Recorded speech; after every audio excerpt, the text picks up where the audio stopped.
সবাইকে সালাম।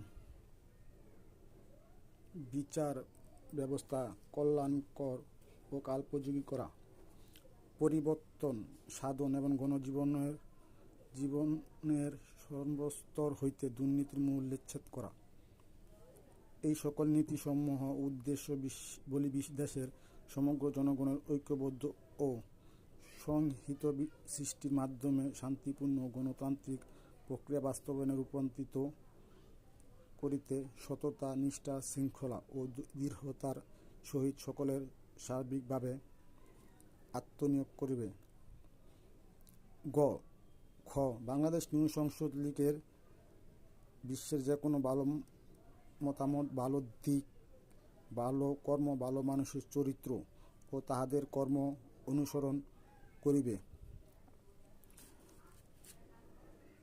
বিশ্বের